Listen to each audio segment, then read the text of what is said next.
ముందుగా దిలీపాచారి గారు నమస్కారం. నమస్తే దిలీప్ గారు, సరే ప్రభుత్వం ఆయన తొలగించలేదు ధర్మేంద్ర ప్రధాన్ గారిని, కానీ ఆయనే రాజీనామా చేశారు. రాజకీయాలు మనకు తెలుసు, అది పక్కకి పెడితే ఒక పెద్ద కదలిక. ఎందుకంటే నిన్న మొన్న ఇక్కడ మహారాష్ట్రలో ఏబీవీపీ రాష్ట్ర స్థాయి సమావేశంలో ఆర్ఎస్ఎస్ ముఖ్య నాయకులు ఒక మాట చెప్తా ఉన్నారు. ఈ కాక్రోచ్ జనతా పార్టీ ప్రస్థానాన్ని ఒక కేస్ స్టడీగా ఏబీవీపీ వాళ్ళు స్టడీ చేయాలి, విద్యార్థులు. అంటే ఒక ఉద్యమాన్ని ఎలా నిర్మించారని చెప్పే పరిస్థితి దాకా వీళ్ళ ఉద్యమం రాగలిగింది. ఇప్పుడు ఈ క్షణం మళ్ళా జార్ఖండ్లో పేపర్ లీక్ అయిన దానికి వీళ్ళు మద్దతు తెలుపుతూ ఉన్నారు, పబ్లిక్ సర్వీస్ కమిషన్ది. అలాగే బ్రిజ్భూషణ్ నిర్దోషిగా ఇవాళ రౌజవెన్యూ సిబిఐ కోర్టు తీర్పు ఇచ్చింది ఆ అంశంగాని. 158 కేసులు విచారణ పూర్తయి కోర్టుల్లో ఉన్నాయి పేపర్ లీకులకు సంబంధించి వివిధ రాష్ట్రాల్లో, దేశంలో. ఇప్పటిదాకా కోర్టులో విచారణ మొదలు కాలేదు. న్యాయ వ్యవస్థ నిర్లిప్తతను కూడా ప్రశ్నిస్తూ ఉన్నారు. అనేక అంశాలు వాళ్ళ ముందున్నాయి. ఏం జరగబోతుంది, జంజీ మీతో ఉన్నారో లేదంటానికి ఇవాళ వచ్చిన ఉప ఎన్నికల ఫలితాలు కూడా ఒక కీలకం. సాక్షాత్తు బీజేపీ జాతీయ అధ్యక్షుడు ఖాళీ చేసిన బంకీపూర్ స్థానం కూడా మొన్న ఎలక్షన్లో ఒక్క సీటు గెలవని ప్రశాంత్ కిషోర్ స్వయంగా ఆయనే పోటీ చేసి గెలిచారు. అలాగే సరే గుజరాత్లో మీరు గెలిచారు, మీ సిట్టింగ్ సీట్ అది. మధ్యప్రదేశ్లో కూడా కాంగ్రెస్ అభ్యర్థిని డిస్క్వాలిఫై అయిన చోట మళ్ళీ కాంగ్రెస్ తిరిగి గెలవగలిగింది. ఎలా చూస్తున్నారు ఈ పరిణామాలు? సార్ నమస్తే. ముందుగా మీకు, అదేవిధంగా గురువు గారు పెంటపాటి పుల్లారావు గారికి, అదేవిధంగా ప్యానెల్లో ఉన్న మిత్రులకి, హెచ్ఎంటీవీ ప్రేక్షకులకి. ఇప్పుడు ఈరోజు రాజకీయాలంటేనే ఫ్లూయిడ్ సిచ్యువేషన్ మనకందరికీ అర్థమైంది. ఇప్పుడు ఏది ఒకటే అంశం పైన కేంద్రీకృతం కాదు అనేది మనకు దీని ద్వారా తేటతెల్లమైంది. అందుకనే భారతీయ జనతా పార్టీ కూడా ఎప్పుడైనా మేము పాఠాలు నేర్చుకునే స్టేజ్లో ఉంటాం, కానీ ఇక మేము పాఠాలు చెప్తే స్టేజ్కి వచ్చినామని చెప్పి ఎప్పుడు అనుకున్నాము. అది ఆ సంతృప్త స్థానం అనేది ఉండదు రాజకీయాల్లో. ఒకవేళ సంతృప్త స్థానం అనేది ఫీల్ అయితే రాజకీయాల్లో కనుమరుగు కాక తప్పదు. కనుక మేము ఈ సిద్ధాంతాన్ని మేము ఖచ్చితంగా వంట పట్టించుకున్నాం చిన్నప్పటి నుంచే. ఇది మా సిద్ధాంతంలో భాగం కూడా. అయితే మేము ఏమంటున్నాం సార్ అంటే, ఏ ఒక్క ఎన్నిక కానీ ఇంతకుముందు మీరే చెప్పారు, యోగి ఆదిత్యనాథ్ గారు ఖాళీ చేసిన గోరఖ్పూర్ స్థానాన్ని కూడా మేము కోల్పోయిన సందర్భాన్ని చూసినాము. ఎందుకంటే ముఖ్యమంత్రి స్థానంలో ఉండి ఆయన కంటిన్యూస్ గా గెలుచుకుంటూ వచ్చిన గోరఖ్పూర్ స్థానాన్ని మరి ఓడిపోయినామని అంటే అర్థం చేసుకోండి సందర్భం. అయితే ఎప్పుడు కూడా మేము ఆ ఓటమి దగ్గరనే ఆగిపోదు, లేదనుకుంటే గెలుపు దగ్గరనే ఆగిపోదు మా ప్రస్థానం. ఓటమి దగ్గర అయినా గెలుపు దగ్గర అయినా మళ్ళీ మా ప్రస్థానం మొదటి నుంచి మొదలవుతుంది. దాని నుంచి పాఠాలు, ఇప్పుడు గెలిస్తే ఎందుకు తక్కువ మెజారిటీ వచ్చింది అనే ఆలోచన చేస్తాము, పునరాలోచించుకుంటాము. ఆ విషయంలో బీజేపీకి అసలు తిరిగిలేదు సార్. మీరు చెప్తున్న దాంట్లో చేసినంత కసరత్తు ఎన్నికలకి సంబంధించి 365 మీరు చెప్పింది 24/7 365 days మీరు పార్టీ గెలుపు కోసం నిరంతరం పనిచేస్తారు. దానిలో వ్యూహాలు ఉంటాయి, అన్నీ ఉంటాయి, అవి వాటిలో ఎక్కడా డోకా ఉండదు. అయినా బంకీపూర్ సాక్షాత్తు పార్టీ అధ్యక్షుడు ఖాళీ చేసిన స్థానం ఒక్క సీటు కూడా గెలవని ప్రశాంత్ కిషోర్. అందులో బీజేపీ ఒక్కటే కాదు, మీకు జేడీయూ కూడా మద్దతు ఉంది అక్కడ, అయినా కూడా పోయారు. దీని వెనక కారణాలు ఏమైంది? అదే నేనేమంటున్నా సార్ అంటే, ఇప్పుడు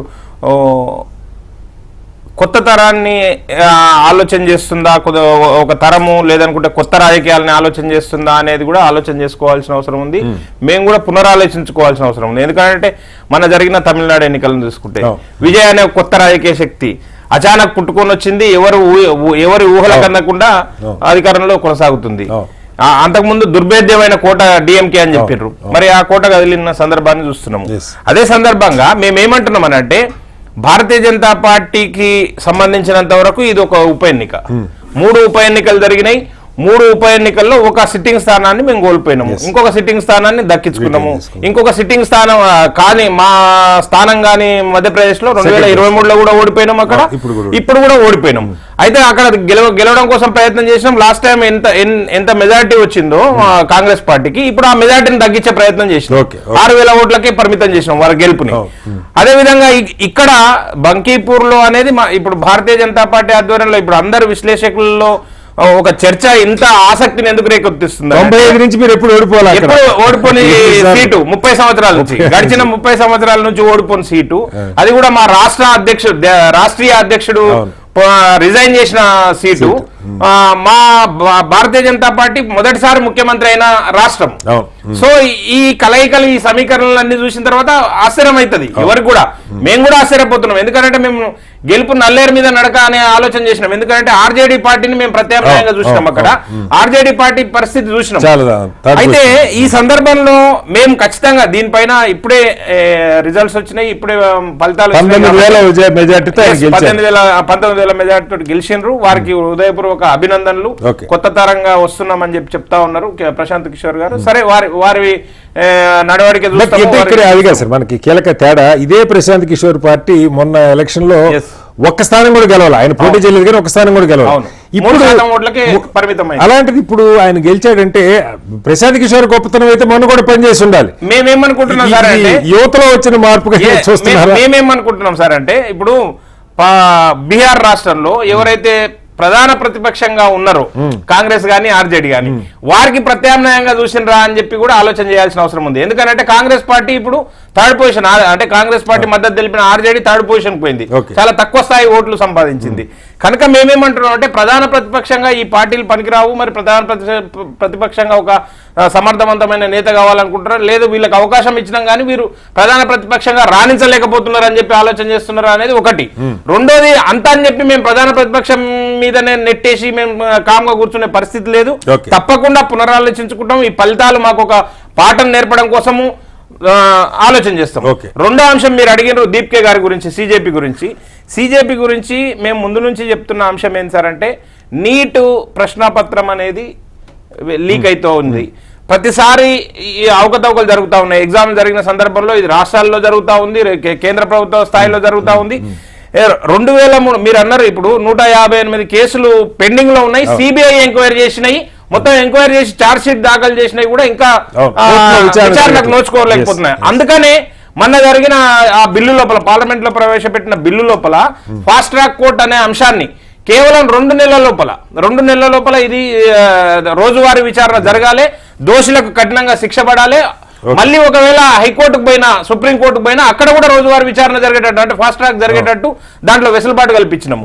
కనుక ఇదంతా ఒక సమూల మార్పులలో భాగంగా భావిస్తా ఉన్నాము. మేమేమనుకుంటున్నాం సార్ అంటే సిజేపీ అనే అంశాన్ని మేము ఎక్కడ కూడా మేము అవహేళన చేసినట్టు, మేము చిన్న చూపు చూసినట్టు మాట్లాడట్లేదు. ఖచ్చితంగా యువతను మేము దృష్టిలో పెట్టుకుంటున్నాం. భారతీయ జనతా పార్టీ నరేంద్ర మోడీ గారి ఆధ్వర్యంలో యువతకు మేము ఎల్లవేళలా అందుబాటులో ఉంటున్నాం. వారి ఆశలు ఆకాంక్షల్ని తీర్చడం కోసమే ముందుంటున్నాం. దాంట్లో భాగంగానే చాలా కార్యక్రమాలు యువతకు సంబంధించిన కార్యక్రమాలు చేస్తా ఉన్నాం. నిన్నటికి నిన్న చూసినాం కదా, భారతదేశంలో నషాముక్త భారతదేశం కావాలి, ఈ డ్రగ్స్ కు దూరంగా ఉండాలి, ఒక మొత్తం 100 రోజుల కార్యక్రమాన్ని చేయాలి ఖచ్చితంగా అని చెప్పి ఒక పిలుపు ఇవ్వడం జరిగింది.